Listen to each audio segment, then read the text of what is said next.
autobiography of Darius Milhaud, Notes Without Music, begins, "I am a Frenchman from Provence." The landscapes of another Provençal, Paul Cézanne, have made familiar the amazing beauty of the countryside surrounding its ancient capital, Aix, famous as a center of art and learning. Settled among the gentle mountain ranges of southern France, close to the ports of Marseille and Toulon on the shores of the Mediterranean, Aix is a very old city even by European standards. Aix played its most important part in history during the Middle Ages as the court of the Counts of Provence, while nearby Avignon temporarily replaced Rome as the residence of the popes. The genealogy of the Milhauds in Provence can be traced to that period, but it is very probable that they might have been among the earliest settlers, Jewish traders who came when the Phoenicians founded Marseille, and who were already established in that region when, in the 2nd century before Christ, the Roman consul Sextius, attracted by the abundance of water, founded the city which bears his name, Aix, Aquae Sextiae.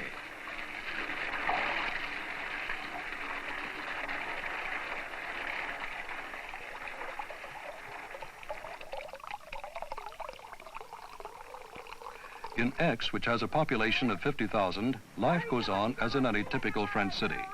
The sound of its open markets is one of Darius Milhaud's earliest memories. Strangely enough, this placid old city has brought forth in the 19th century not less than 3 men whose work revolutionized their own fields of art: Émile Zola, Paul Cézanne, and Darius Milhaud. Close to the main boulevard Cour Mirabeau is the Milhaud townhouse, where Darius was born in 1892. Darius' talent for music was discovered during his early youth. Chamber music at home with his father played a very important part in his adolescent life. L'Enclos, the family estate, was not only his childhood paradise, but also the place where the composer wrote some of his best works. It was inevitable that the young student should go to Paris for his education in music. After finishing his classical studies, he moved to the metropolis, accompanied by Armand Lunel, his lifelong friend and the librettist of Milhaud's most recent opera, David.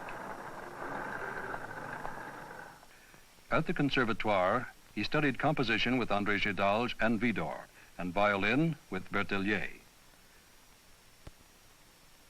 He spent hours at the library reading scores, particularly those of his favorites, Debussy and Berlioz. The day would come when a work of Berlioz would be followed by one of Milhaud at the Grand Opéra in Paris, which has also produced Maximilien, based on a play by Franz Werfel, the opening night sketch by Raoul Dufy and presented to Milhaud, Médée with book by Madeleine Milhaud, and Bolivar with sets by Fernand Léger on a book by Jules Seppervielle and Madeleine Milhaud. Commissioned by the French government, his 4th symphony was first heard in an official concert at the Théâtre des Champs-Élysées in the same building where his Buffs sur le Toit had created a sensation during the fabulous 20s. The libretto was by Jean Cocteau. The group of the 6, Darius Milhaud, Arthur Honegger, Francis Poulenc, Georges Auric, Louis Duret, and Germaine Taillefer, was founded a little before the same period.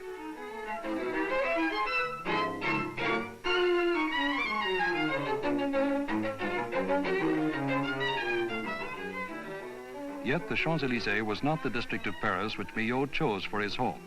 He settled in Montmartre. There his son was born. And today, Daniel, a young painter, has his own studio near Sacré-Cœur.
Daniel. Bonjour. Comment ça va? Bonjour mon fils. Au revoir. Ça va? Oui. Oui, oui. Je t'ai côté intervalle, je viens de finir. Oh, Fais voir à ta mère. montre-le-moi.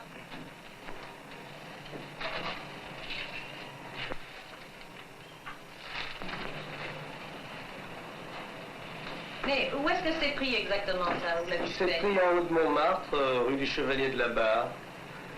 À côté du Sacré-Cœur? Oui, oui, avec la vue sur Saint-Denis.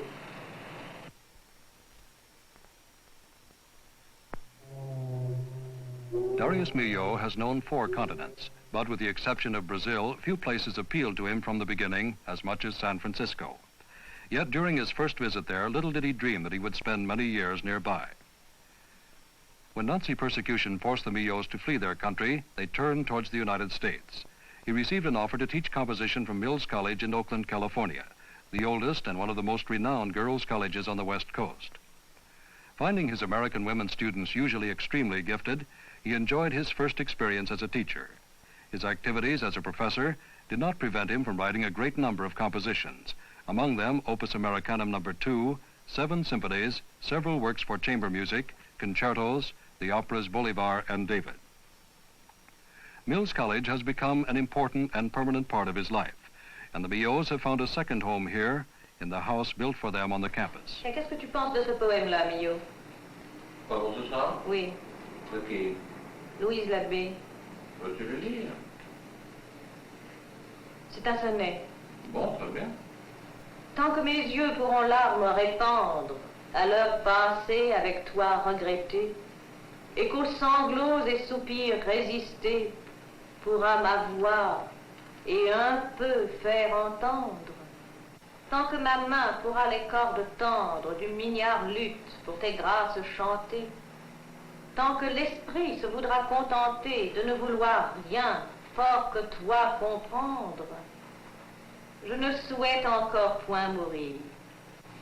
Mais quand mes yeux je sentirai tarir, ma voix cassée et ma main impuissante, et mon esprit en ce mortel séjour ne pouvant plus montrer signe d'amant, prierai la mort noircir mon plus clair jour. Oui, c'est ravissant. Alors, je m'en vais. Où es-tu? Je m'en vais au marché. Je me joins avec toi. Darius and Madeleine Milhaud have been happily married for over 30 years. Madeleine, a former actress, was asked to join the faculty at Mills as a lecturer. She teaches French diction, literature, and produces French plays. Since Darius Milhaud's health for many years has been impaired by arthritis, he has to rely upon her constantly. To the rare combination of Madeleine's admirable qualities as wife, artist, housekeeper, driver, and so forth, Darius Milhaud paid homage in a work dedicated to Madeleine, La Muse Ménagère, the household muse.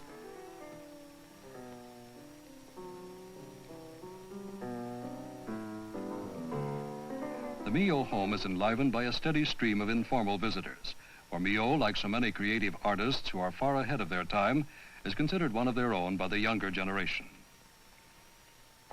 Darius Milhaud was the first serious musician to become interested in jazz, and as early as 1923, he incorporated this form of music in his ballet, The Creation of the World.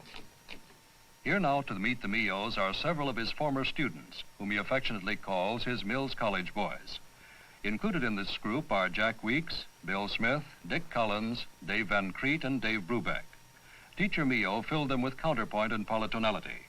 But says Brubeck, he also advised us to stick to jazz. Otherwise, we would be working out of our own field and not taking advantage of our American heritage.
Goodbye, Dave.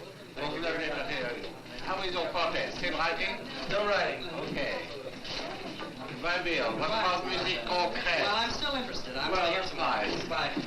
Goodbye, Dave. Still writing fugues? Well, I'm changing my style. Good. That's all right. Bye. Nice to hear you again. See you.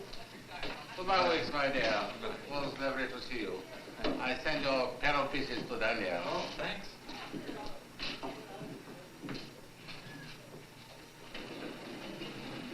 Neither the barely finished sound of a jam session nor the inevitable household sounds can distract Milhaud from continuing his work. This power of concentration is, as he likes to say, as fortunate for him as it is for his family.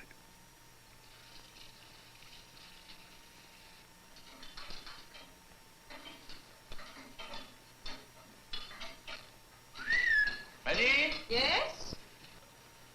I just finished the second movement of the sonatina. Do you want to come and try it on the piano? Coming.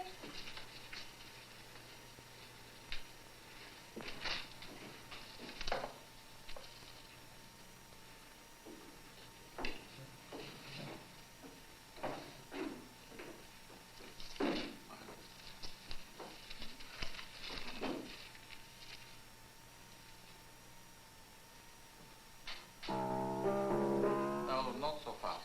Passively.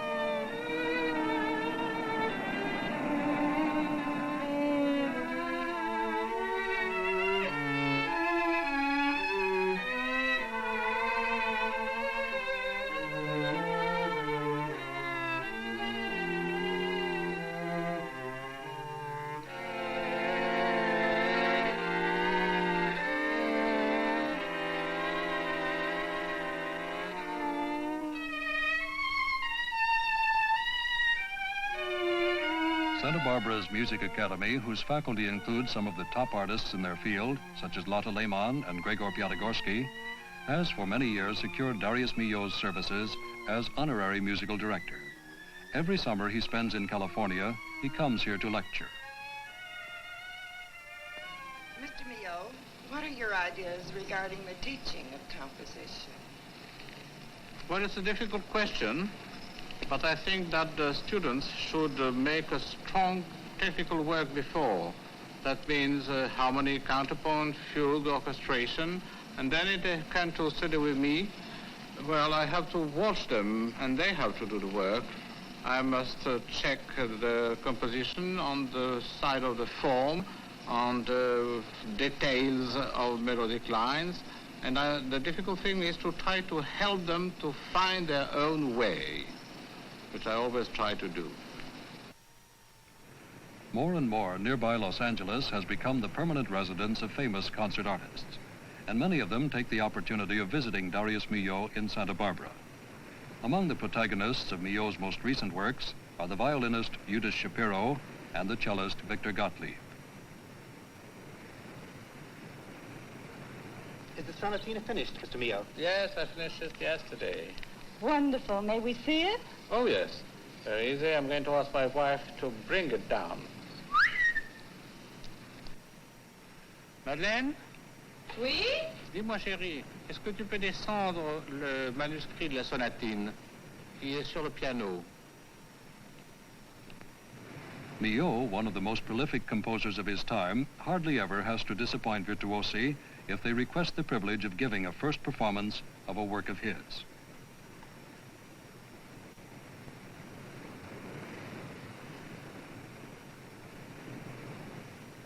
If you were to be required to go to a desert island with just one score, which would you take? I don't know, probably none. But I'm sure I would take some manuscript paper, because as far as my works are concerned, I'm much more interested in the future than in the past. This looks very exciting. Can we try it now? Oh, yes, why not? Let us go. The sonatina for violin and cello just mentioned will be known as Opus 324. Mr. Milhaud, what is the importance of religious music today? Well, I think it has always had a great importance if you think of the great masters of the past. And today, it's also a way of expressing everybody's and all the composers who are writing religious music's faith.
Colorado is another state to claim Milhaud regularly. Some of Colorado's old silver mines have been abandoned long ago. Communities built during the silver boom became ghost towns. Aspen was one of these. Recently, however, it has risen from oblivion and made a name for itself in different fields. As one of the finest ski territories in the United States and as a cultural center during the summer. This little town is now the center of a brilliant summer festival. On his only visit to the United States, Dr. Albert Schweitzer came to Aspen for a celebration of the great German poet Goethe's anniversary. Darius and Madeleine Milhaud became associated with the Aspen festivals soon after they began. The magic wand of a Chicago industrialist, Walter Pepke, as Milhaud calls it in his autobiography, has revived this place. When silver was king, Aspen hired the greatest stars of their time just for the entertainment of a handful of residents. The third floor of a building serves as an opera house, yet Adeline Patti and Eleonora Duse appeared here. The festival dominates the town. Students come here from everywhere to study as well as to perform under the great people appearing on that occasion.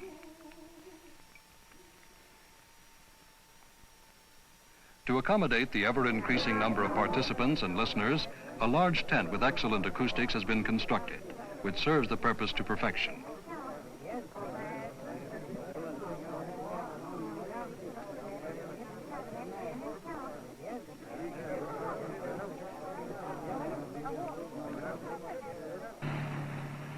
Aspen has become very dear to Milhaud for several reasons.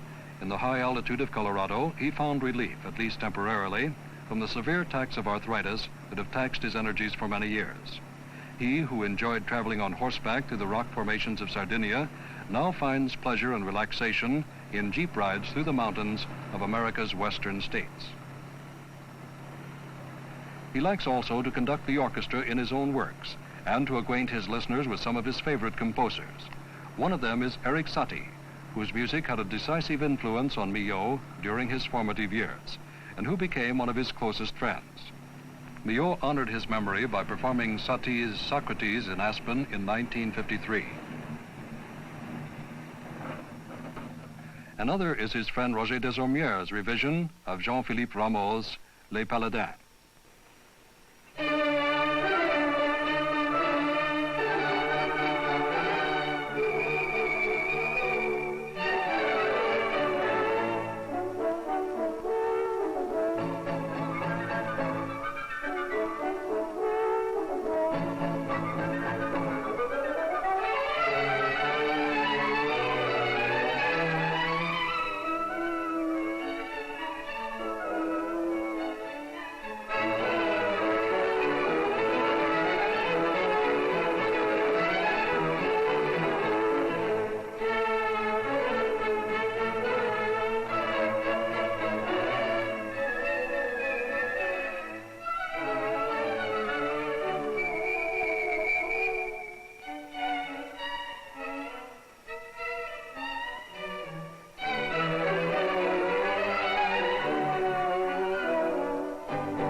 Since the liberation, the Milhauds have divided their time equally between their homeland and the United States. The former avant-gardiste is now widely acclaimed as France's leading composer. Paris sends its life right into the Milhaud home. The sound and sight of the Montmartre Fair in his immediate neighborhood delights him.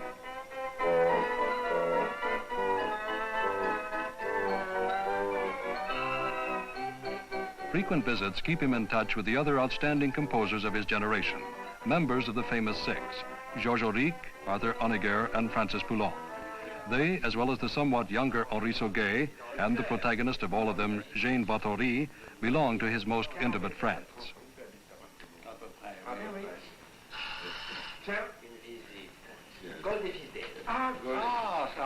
you doing? It's nice to see you. How are you? Hello. So gay, so gay.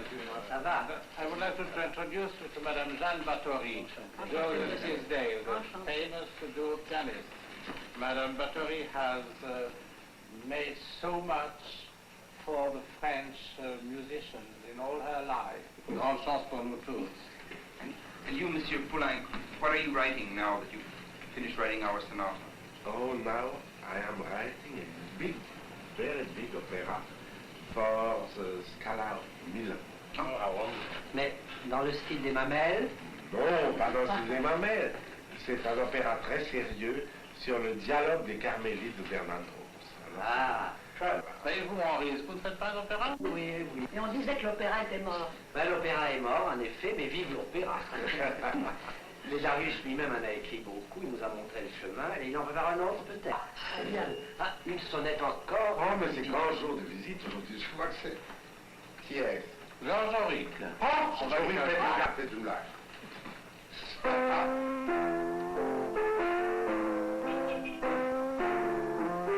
vas reconnaître sa chanson de Moulin Rouge. Je pense, j'espère.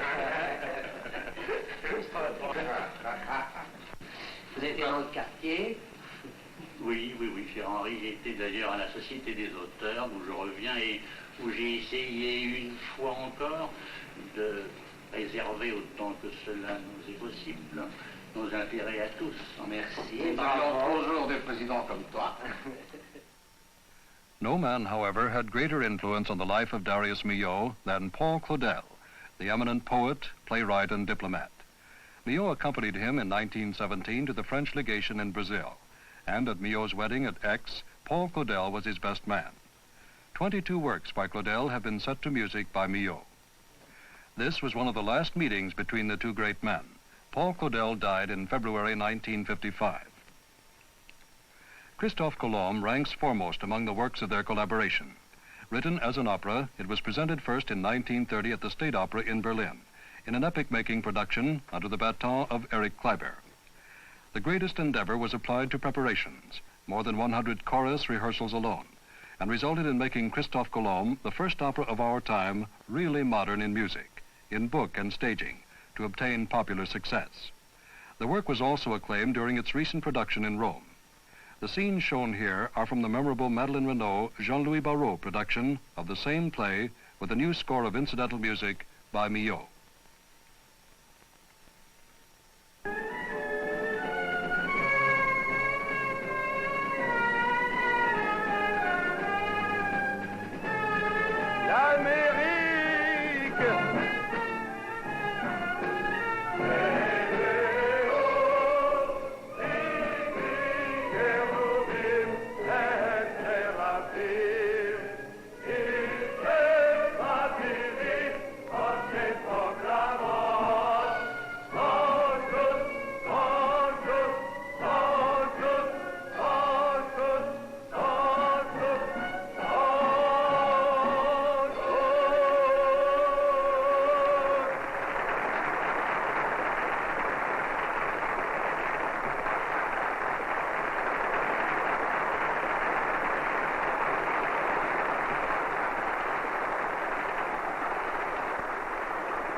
Yet all the importance of Christophe Colomb does not give it the privilege of being Milhaud's favorite work.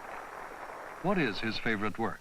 Another opera, a sonatina, a symphony, a ballet, religious music? We don't know yet. The only thing we know about his favorite work is that it is not yet written.